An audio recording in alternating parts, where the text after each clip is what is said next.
నేను రూమ్‌లో నా ఫ్రెండుని వెతకడానికై వెళ్ళాను. కానీ నాకు తెలియదు నా ఫ్రెండ్ అయితే నాకు దొరుకుతుంది. కానీ ముందులాగా కాదు అని. ఎందుకంటే ఈరోజు తనకి ఏదైతే జరిగిందో అది తెలుసుకుంటే మీరు భయంతో వణికిపోతారు.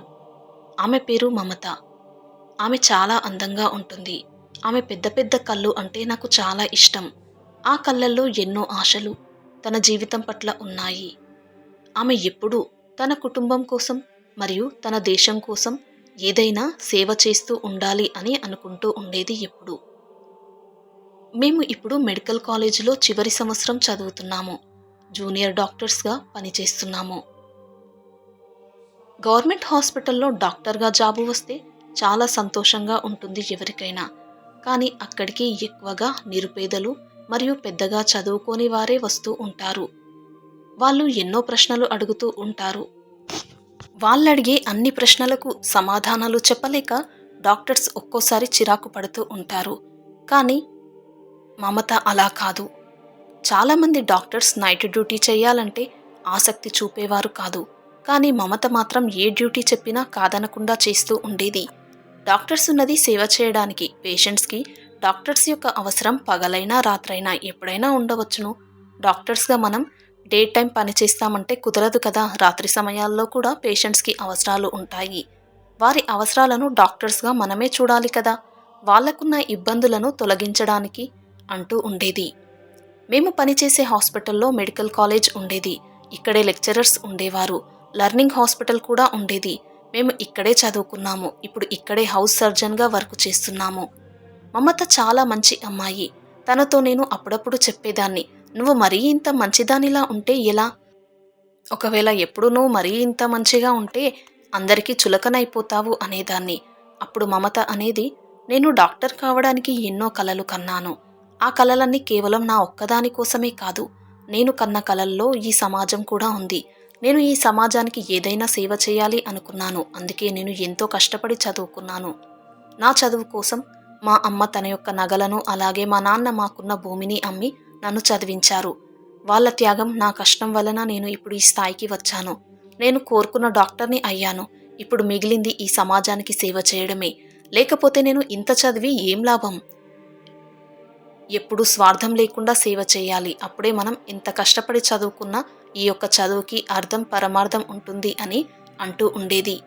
ఆమె మాటలు వింటూ ఉంటే నాకు ఎంతో ఇన్స్పిరేషన్గా ఉండేవి. కానీ తనని ఈరోజు ఆ పరిస్థితుల్లో చూసి నేను చాలా కంగారు పడ్డాను. భయంతో వణికిపోయాను. మమతకు ఈరోజు నైట్ డ్యూటీ ఉంది. నాకు కూడా ఉంది. సీనియర్ డాక్టర్ చెప్పారు, కేవలం ఒక్కరే నైట్ డ్యూటీ మొత్తం ఎలా చేయగలరు? తనకు సహాయంగా ఇంకొకరు ఉండాలి.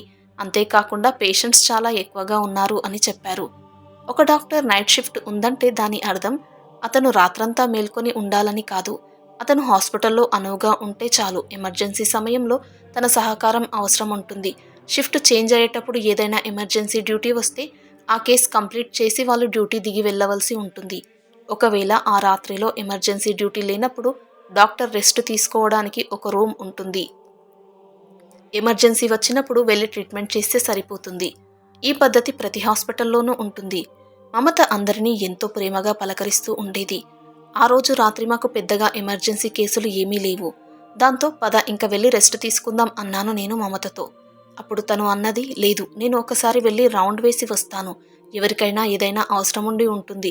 ఒకసారి కనుక్కొని వాళ్ళకు కావలసిన ట్రీట్మెంట్ ఇచ్చి వస్తాను. నువ్వు వెళ్ళి రెస్ట్ తీసుకో, నేను వస్తానులే అని చెప్పింది. సరే అని నేను రెస్ట్ తీసుకోవడానికై రూమ్కి వెళ్ళాను. తను రౌండ్ వేసుకొని వచ్చింది. తను వచ్చి నా పక్కన ఉన్న బెడ్పై పడుకుంది. తను అన్నది, ఈ ప్రపంచంలో ఎంతటి దుర్మార్గులు ఉన్నారు కదా అన్నది. తమకు కావలసిన దానికోసమే ఎంతటి దుర్మార్గం చేయడానికి కూడా వెనకాడరు అన్నది. అప్పుడు అడిగాను, ఇప్పుడు ఏమైంది, అవన్నీ ఎందుకంటున్నావు అడిగాను నేను. అప్పుడు ఆమె చెప్పింది, మన హాస్పిటల్ గురించి కొన్ని విషయాలు నా చెవిలో పడ్డాయి. అవును, నాకు కొన్ని విషయాలు తెలిసాయి, కానీ వాటి గురించి పూర్తిగా తెలియదు అని సమాధానం ఇచ్చింది. అయినా ఇంతటి దుర్మార్గంగా ఉన్న ఈ సమాజంలో మానవత్వం మంచితనం ఉంటే ఎంత బాగుంటుందో కదా అంటూ అలా మాట్లాడింది. తర్వాత తనకు ఇంట్లో పెళ్లి సంబంధాలు చూస్తున్నారని చెప్పింది. ఇప్పుడు నువ్వు అనుకున్న కల నెరవేరింది, డాక్టర్వి అయ్యావు కదా, ఇక పెళ్లి చేసుకో అని ఇంట్లో వాళ్ళు అంటున్నారు అని, పెళ్లి సంబంధాలు కూడా చూస్తున్నారు అని మమత చెప్పింది నాతో. అప్పుడు నేనన్నాను, అబ్బాయి డాక్టరా అని అడిగాను. కాదన్నట్టు చెప్పింది ఆమె. అప్పుడు నేనన్నాను, ఎలాగో సంబంధాలు చూస్తున్నారు కదా, మరి డాక్టర్ సంబంధాన్ని చూస్తే బావుంటుంది కదా. భార్యాభర్తలిద్దరూ డాక్టర్స్ అయితే సంతోషంగా ఉండవచ్చును. ఒకరినొకరు అర్థం చేసుకోవడానికి చాలా సులభంగా వీలుగా ఉంటుంది అన్నాను. అప్పుడు మమత అన్నది, భార్యాభర్తల మధ్య ప్రేమ నమ్మకం ఉంటే ఎవరిది ఏ వృత్తి అయినా ఆ సంసారం బాగానే ఉంటుంది. అలా కాకుండా ప్రేమ నమ్మకం లేనప్పుడు ఇద్దరు డాక్టర్సే అయినా కూడా ఆ పెళ్లి నిలవదు అన్నది. ఆమె చెప్పింది నాకు నిజమే అనిపించింది. అలా ఇద్దరం మాట్లాడుకున్నాక నిద్రపోయాము. మధ్యరాత్రి నేను లేచి చూసేసరికి మమత తన బెడ్పై లేదు. తను ఎమర్జెన్సీ కేస్ అటెండ్ అవ్వడానికి వెళ్ళిందేమో అనుకున్నాను. నాకు ఇంకా నిద్ర రాలేదు. మమత వస్తుందేమో అని చూశాను, కానీ రాలేదు. తను ఎక్కడికి వెళ్ళి ఉంటుంది? ఆ ఎమర్జెన్సీ కేసు ఏమై ఉంటుంది? నేను కూడా వెళ్తాను అని మమత కోసం అటు ఇటు చూశాను. కానీ తను నాకు ఎక్కడా కనిపించలేదు. ఎక్కడైతే మా డ్యూటీ ఉంటుందో అక్కడ అంతా చూశాను, కానీ ఎక్కడా తన జాడలేదు. ఈ హాస్పిటల్ చాలా పెద్దగా ఉంటుంది. తను వేరే బ్లాక్లోకి వెళ్ళిందేమో, లేదా ఏదైనా మెడికల్ వస్తువుల కొరత వచ్చి అవి తీసుకురావడానికై వెళ్ళిందేమో, లేదా అక్కడ మరింకెవరైనా పేషెంట్స్ని చూడడానికి వెళ్ళిందేమో అని అనుకున్నాను. మా గదికి కొద్ది దూరంలో మరొక గది ఉంది. అది ఓపెన్ చేసి ఉంది. అక్కడ కూడా డాక్టర్స్ విశ్రాంతి తీసుకోవచ్చును. కానీ అక్కడ నేలపైన ఒక బెడ్ మాత్రమే వేసి ఉంటుంది. అలాగే ఆ గదిలో హాస్పిటల్కి సంబంధించిన వస్తువులు ఉంచుతారు. ఈ గదిలో నుండి బయటకు వెళ్ళడానికి కూడా మార్గం ఉంది. తెల్లవారుజాము అవుతుంది. మా హాస్పిటల్ రూల్స్ ప్రకారం పేషెంట్తో పాటు ఎవరైనా వ్యక్తులు వస్తే వాళ్ళు రాత్రిపూట హాస్పిటల్లో ఉండడానికి పర్మిషన్ ఉండదు. వాళ్ళు బయటే ఉండాల్సి వస్తుంది. పేషెంట్స్ని చూడడానికి మార్నింగ్ 6 గంటల నుంచి రాత్రి 9 గంటల వరకు మాత్రమే వాళ్ళకు పర్మిషన్ ఉంటుంది. అప్పుడే నాకు ఒక ఆలోచన వచ్చింది. ఎవరైనా ఇటువైపు వచ్చి సామాన్లను తీసుకొని వెళ్ళిపోతారేమో ఆ రూమ్లో నుండి అని. అలా జరగకుండా ఉండడానికై ఆ రూమ్ యొక్క తలుపులు వేసేద్దాము అనుకున్నాను. ఏవైనా వస్తువులు పోతే ఎవరు తీసుకువెళ్లారో కూడా గుర్తుపట్టడం కష్టమే. ఎందుకంటే ఒక వారం రోజుల నుంచి సీసీ కెమెరాలు కూడా సరిగ్గా పనిచేయడం లేదు. ఇన్నాళ్లలో ఎప్పుడూ ఇలా జరగలేదు. కెమెరాలు చెడిపోతే వాటి స్థానంలో వెంటనే కొత్త కెమెరాలు ఫిక్స్ చేయాలి. కానీ అది జరగలేదు. అటువంటప్పుడు ఈ కెమెరాలు పెట్టుకొని ఏం లాభమో ఏంటో అనుకున్నాను. అలా అనుకుంటూ నేను ఆ గది తలుపులు క్లోజ్ చేయడానికై వెళ్ళాను. అలా చేస్తున్నప్పుడు నాకు కనిపించిన దృశ్యం చూసి ఒక్కసారిగా షాక్తో అలాగే నిలబడిపోయాను. ఒంట్లో ఒక్కసారిగా భయం ఆవరించింది. కాళ్ళు చేతులు వణుకుతున్నాయి. నా నోటి నుంచి మాట కూడా రావడం లేదు. ఊపిరి తీసుకోవడం కష్టంగా ఉంది.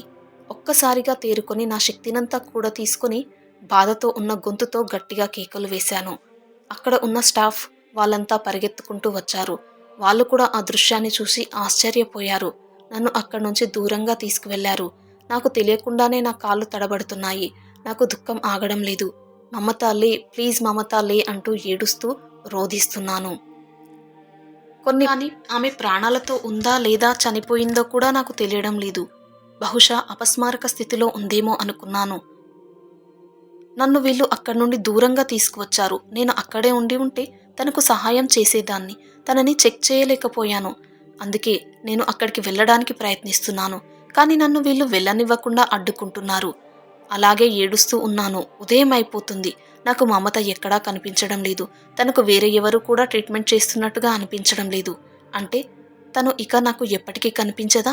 తను ఈ లోకాన్ని విడిచి వెళ్ళిపోయిందా? ఆ ఆలోచన రాగానే గుండెలు అవిసేలా రోధిస్తున్నాను. తను ఇంకా ఎప్పుడూ ఎవరికీ సహాయం చేయలేదు. ఎవరి గాయాలను మాన్పడానికి ట్రీట్మెంట్ కూడా చేయలేదు. ఎందుకంటే తను ఇక ఈ ప్రపంచంలోనే ఇప్పుడు ఇక లేదు. తను ఒక నిస్సహాయ స్థితిలో నిర్జీవంగా పడిపోయి ఉంది. తన యొక్క పరిస్థితి చాలా ఘోరంగా ఉంది. తన ఒంటిపైన బట్టలు లేవు. నన్ను అక్కడి నుంచి దూరంగా తీసుకుని వెళ్ళిపోయారు. నేను ఏడుస్తూ ఉంటే వాళ్ళు నాతో చెప్పారు, నువ్వు ఈ విషయం గురించి ఎవరికీ చెప్పొద్దు. చెబితే నీ ఉద్యోగం పోతుంది. అయినా మమతకు ఏం బాధ ఉందో ఏమో, తను ఆత్మహత్య చేసుకున్నట్లుగా మాకు అనిపిస్తుంది అన్నారు. అది విని నేను షాక్ అయ్యాను. అంటే ఆమె తనను తాను చంపుకుందా? కానీ ఇది ఎలా సాధ్యం? తను అటువంటి పిరికి అమ్మాయి కాదు. తను తన జీవితం పట్ల ఎంతో సానుకూలంగా ఉంటుంది. పైగా తను మరికొద్ది రోజుల్లో పెళ్లి చేసుకుంటున్నాను అని కూడా చెప్పింది. ఆమె ఎప్పుడూ జీవితం పట్ల నిరాశతో కూడిన మాటలు మాట్లాడలేదు. పైగా ఆమె తన జీవితం పట్ల ఎంతో సానుకూలతతో ఉంది. తనకు ఇంట్లో పెళ్లి సంబంధాలు చూస్తున్నారు అని, మరికొద్ది రోజుల్లో పెళ్లి చేసుకుంటున్నాను అని చెప్పిన అమ్మాయి ఎందుకు తనని తాను చంపుకుంటుంది? ఒకవేళ ఆమె ఆత్మహత్య చేసుకుంటే ఇలాగా చేసుకుంటారా ఎవరైనా ఆత్మహత్య? ఒంటిపై బట్టలు లేకుండా? ఇదంతా ఆలోచిస్తూ ఉంటే నాకు పిచ్చెక్కుతుంది. నాకు నిజం ఏంటో అస్సలు తెలియడం లేదు. కానీ కొద్దిసేపటి తర్వాత ఓ భయంకరమైన నిజం హాస్పిటల్ అంతా పాకిపోయింది. మమతపై దారుణం జరిగింది అని, ఈ దారుణానికి కారణం 8 నుండి 10 మంది దాకా ఉంటారు అని. కానీ వాళ్ళు ఎవరు, వాళ్ళు ఎక్కడికి వెళ్ళిపోయారో తెలియదు. డాక్టర్ మమత ఈ ప్రపంచాన్ని వదిలి వెళ్ళిపోయింది. ఈ హాస్పిటల్ వాళ్ళు మమత సూసైడ్ చేసుకుంది అని చెబుతున్నారు. నేను చాలా డిప్రెషన్లోకి వెళ్ళిపోతున్నాను. భయం, బాధ అన్నీ కలగలిపి ఒకేసారి నాలో ఆవహించాయి. కాళ్ళు చేతులు ఆడడం లేదు. ఏదైతే మమత పట్ల జరిగిందో అది నాకే జరిగినట్టుగా అనిపిస్తోంది నాకు. భయంతో చెమటలు పడుతున్నాయి. అప్పుడే నన్ను ఆఫీస్లోకి పిలిచారు. నీకు ఏమీ తెలియదు, నువ్వు ఏమీ చూడలేదు. నువ్వు నోరు తెరిస్తే ఎవరికైనా ఇక్కడ జరిగిన నిజం చెబితే మన హాస్పిటల్ గౌరవం మట్టిలో కలిసిపోతుంది. దాంతో ఇక్కడికి ఎవరు కూడా చదువుకోవడానికి రారు. హాస్పిటల్కి ట్రీట్మెంట్ కోసము రారు. దాంతో ఈ కాలేజ్ పతనం అయిపోతుంది. అందుకే ఈ నిజాన్ని నువ్వు ఎవరికీ చెప్పవద్దు. నువ్వు ఒకవేళ నిజం చెప్తే నీ డాక్టర్ చదువును పూర్తి కానివ్వం. నిన్ను ఉద్యోగం నుండి తీసివేస్తాం. నీపైన కంప్లైంట్ చేస్తాం. నువ్వు మంచి డాక్టర్వి కాదు అని. దీంతో మరెక్కడా కూడా నీకు ఉద్యోగం రాకుండా ఉంటుంది అన్నారు వాళ్ళు. నేను కూడా మమతలాగే పేదింటి నుండి వచ్చాను. అందుకే భయపడి నిశ్శబ్దంగా ఉండిపోయాను. కానీ నాలో చాలా బాధ ఉంది. నా మనసు ఎంతో ముక్కలవుతుందో నాకే తెలుసు. మమత తల్లిదండ్రులకు హాస్పిటల్ వాళ్ళు ఫోన్ చేసినప్పుడు నేను అక్కడే ఉన్నాను. వాళ్ళు మమత పేరెంట్స్తో చెప్పారు, మీ అమ్మాయి సూసైడ్ చేసుకుంది అని. ఫోన్ రిసీవ్ చేసుకున్న ఆ తండ్రి ఒక్కసారిగా కుప్పకూలిపోయాడు. మా అమ్మాయా అంటూ రోదిస్తున్నాడు. అవును, మీ అమ్మాయే. బహుశా తనకు లవ్ ఫెయిల్యూర్ అనుకుంటాను. బహుశా ఆ అబ్బాయే ఇదంతా చేసి ఉంటాడు. మీరు వచ్చి మీ అమ్మాయిని తీసుకువెళ్ళండి అని చెప్పారు. నేనేమీ జోక్ చేయడం లేదు. మీరు వచ్చి ఫార్మాలిటీస్ పూర్తి చేసి శవాన్ని తీసుకువెళ్ళండి. లేదంటే శవాన్ని పోలీసులకు అప్పగించాల్సి వస్తుంది అన్నారు. అలా అని ఫోన్ పెట్టేశారు హాస్పిటల్ సిబ్బంది. అక్కడ ఆ తల్లిదండ్రులు కుప్పకూలిపోయారు. ఆ తల్లిదండ్రులు నరక వేదన అనుభవిస్తున్నారు. ఎంతో రోదిస్తూ ఉన్నారు. ఏదో ఒక చిన్న ఆశ, తమ కూతురు బ్రతికి ఉండవచ్చును అన్న ఆశతో తమ కూతురికి ఎన్నోసార్లు ఫోన్ చేస్తూ ఉన్నారు. కానీ ఆ ఫోన్ స్విచ్ ఆఫ్ వస్తూనే ఉంది. వాళ్ళు గుండెలు అవిసేలా రోదిస్తూ హాస్పిటల్కి తమ కూతుర్ని చూడడానికై వచ్చారు. కానీ వారికి మమతను చూడనివ్వలేదు. ఇంకా కొన్ని ప్రొసీజర్స్ ఉన్నాయి, ఆగండి అని వాళ్ళను ఆపారు. మా అమ్మాయిని ఒక్కసారి చూడనివ్వండి ప్లీజ్ అంటూ వాళ్ళు ప్రాధేయపడ్డారు. దాంతో చూడండి మీ అమ్మాయి బ్రతికి లేదు అంటూ ఒకే ఒక్కసారి వాళ్లకు మమతను చూపించారు. ఆ తల్లిదండ్రుల పరిస్థితి చాలా దారుణంగా ఉంది. వాళ్ళు ఎంతో రోదిస్తూ ఉన్నారు. వాళ్ళు ఇద్దరూ ముసలి వాళ్ళే. వాళ్ళకి ఒక్కతే కూతురు మరియు 2 కొడుకులు.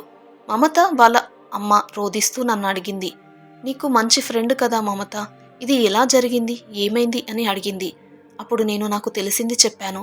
హాస్పిటల్లో వాళ్ళు నన్ను బెదిరిస్తున్నారు అనే విషయాన్ని కూడా చెప్పాను నేను తనకు. అలా వాళ్ళను హాస్పిటల్లో 3-4 గంటలు వెయిట్ చేపించిన తర్వాత వాళ్ళకి మమత బాడీని అందించారు. పోస్ట్మార్టం కూడా జరిగిపోయింది. ఆ తల్లిదండ్రులు ఏడుస్తూ తమ కూతురి మృతదేహాన్ని తీసుకువెళ్లారు. ఆ పోస్ట్మార్టం రిపోర్ట్ చూసి కన్నీరు ఏరులై పారింది. నన్ను చాలా కష్టం మీద బయటకు వదిలిపెట్టారు. అలాగే నాకు చాలాసార్లు వార్నింగ్ ఇచ్చారు, నువ్వు ఎవరికీ ఏమీ చెప్పకూడదు అని. నా చివరి వాంగ్మూలంలో నేను చెప్పాను, నాకు ఏమీ తెలియదు. నేను పడుకున్నాను. తను కూడా నా పక్కన బెడ్ మీద పడుకొని ఉంది. కానీ పడుకోవడానికి ముందు నేను ఆత్మహత్య చేసుకోవాలనుకుంటున్నాను అని చెప్పింది.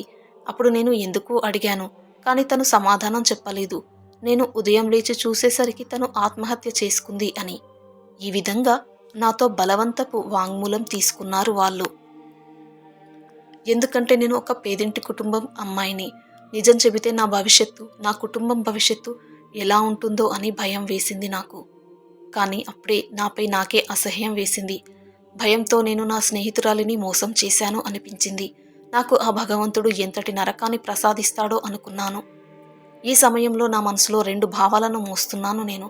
ఒకటి, నా స్నేహితురాలు ఈ ప్రపంచంలో నుంచి వెళ్ళిపోయింది, అది కూడా ఇంతటి దారుణమైన పరిస్థితులలో. మరియు రెండవది, నేను తనకు ఏమీ చేయలేకపోతున్నాను, పైగా తనకు వ్యతిరేకంగా వాంగ్మూలం ఇవ్వవలసి వచ్చింది అని ఎంతో భారమైన హృదయంతో ఇంటికి వచ్చేశాను. కానీ ఇంటికి వచ్చాక సాయంత్రం టీవీ చూసి షాక్ అయిపోయాను. మమత కోసం పూర్తి దేశమంతా కదిలింది. అందరికీ విషయం తెలిసిపోయింది. ఆత్మహత్య కాదు, హత్య అని. ఎంతటి దారుణం జరిగిందో తెలిసిపోయింది. ఎలా తెలిసింది అన్న విషయం ఎవరికీ తెలియదు. తను ఆ రూంలో నిర్జీవంగా పడి ఉన్న ఫోటోలు, వీడియోలు కూడా వైరల్ అయిపోయాయి. నిజమేమంటూ బయటికి వస్తుందో అది ఆత్మహత్య కాదు, హత్య అని అందరికీ తెలిసింది. మమతకు న్యాయం జరగాలి అని కోరుకున్నాను. నా స్నేహితురాలికి ఇంతటి దారుణమైన పరిస్థితిని కల్పించిన వారందరినీ కూడా ఈ ప్రభుత్వం వెంటనే ఉరితీయాలి అని, అది కూడా నడి రోడ్డుపైన అని ఎంతో గాఢంగా ఆ భగవంతుడిని కోరుకుంటున్నాను. మమత అంత్యక్రియలు పూర్తయిపోయాయి. దేశంలోని అందరూ మమతకు న్యాయం జరగాలి అని రోడ్లపైకి వచ్చారు. ఇప్పటికీ తెలియడం లేదు ఇది ఎందుకు జరిగిందో. దుర్మార్గులు కొందరు మమత గదిలోకి వెళ్లి ఆమె పట్ల చాలా దారుణంగా ప్రవర్తించారు. వేల మంది జనాలు రోడ్లపైకి వచ్చారు తనకు న్యాయం జరగాలి అని. నేను వాళ్లతో బయలుదేరాను. మమతకి న్యాయం చేయాలని డిమాండ్ చేశాను. కానీ ఎంతటి దారుణం అంటే మా హాస్పిటల్ ప్రిన్సిపల్ ఇప్పటికీ మమతది ఆత్మహత్య చేసుకుందనే చెబుతున్నాడు. తన లైఫ్లో ఏదో ప్రాబ్లం వలన తను ఆత్మహత్య చేసుకుంది అని, ఆ అమ్మాయి ఈ హాస్పిటల్లో సూసైడ్ చేసుకోవడం వల్ల మా హాస్పిటల్ పైన నింద పడింది అని, తమ హాస్పిటల్ ఇమేజ్ డ్యామేజ్ అవుతుందేమో అని అతను అలా మాట్లాడుతూ ఉన్నాడేమో. మా హాస్పిటల్ దేశంలో ఉన్న హాస్పిటల్స్లో అతిపెద్ద హాస్పిటల్. ఇక్కడ నుండి ఎంతోమంది మంచి వైద్యులు వచ్చారు. ఆ విషయం మీ అందరికీ తెలియదా? అలాంటిది మీరు మాకు వ్యతిరేకంగా ఎలా మాట్లాడుతున్నారు? ఆత్మహత్య అనేది ఎవరి ఇష్ట ప్రకారం వారికే జరుగుతుంది. ఎవరు కూడా వాళ్లతో చేయమని చేయించరు. ఆమె ఆత్మహత్య చేసుకుంటే ఇందులో మా తప్పేముంది అంటూ పదే పదే వివరించడానికి ప్రయత్నించాడు ఆ ప్రిన్సిపల్. అయితే పోస్ట్మార్టం నివేదిక మాత్రం ఆమె ఆత్మహత్య చేసుకోలేదని స్పష్టం చేసింది. నిందితుడిని పోలీసులు అరెస్ట్ చేశారు. ఇంకా ఎన్నో నిజాలు బయటకి రావాల్సి ఉంది. ఇంకా తప్పించుకున్న వ్యక్తులను ఎలాగైనా పట్టుకొని శిక్షించాలి. ఇంకా న్యాయం జరగాలని ఈ దేశం కోరుతూనే ఉంది. వాళ్లకు వెంటనే శిక్ష వేయకుంటే వాళ్లను వెతుక్కుంటూ వెళ్ళి మేమే శిక్షలు వేస్తాం. ఆ శిక్ష ఎంత కఠినంగా ఉండాలి అంటే మరెవరైనా అమ్మాయికి హాని తలపెట్టాలని చూస్తే శిక్ష ఎంత ఘోరంగా ఉంటుందో అందరికీ తెలియాలి. వాళ్ళందరూ తప్పించుకున్నారు. ఎక్కడున్నారో ఇప్పటి వరకు తెలియడం లేదు. హాస్పిటల్లోని ప్రిన్సిపల్ కూడా వాళ్లతో కలిసిపోయి ఏవో పనులు చేస్తున్నారని తెలిసింది. వాళ్ళు మనుషుల అవయవాలను అక్రమంగా తరలిస్తున్నారు అన్న విషయం మమతకు తెలిసింది. ఆమెను మౌనంగా ఉంచేందుకు వాళ్ళు ఇదంతా చేశారు.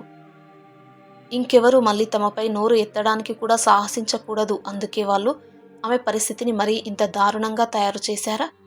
ఆమె చనిపోయి ఇన్ని రోజులు అవుతున్నా కూడా ఇంకా తనకి న్యాయం జరగడం లేదు.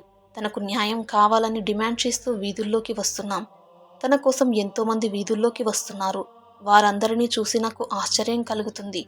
బహుశా ఈ సమాజంలో మానవత్వం లేదు అనుకున్నాను. ఎవరి కోసం ఎవరూ కూడా ఏదీ చేయరు అనుకున్నాను. కానీ మన దేశ ప్రజలే కాక మన చుట్టుపక్కల దేశాలలో నివసించిన మన వాళ్ళు ఈ సమాజంలో ఇంకా మానవత్వం దిగజారలేదు అని వారి మద్దతును తెలియజేస్తున్నారు.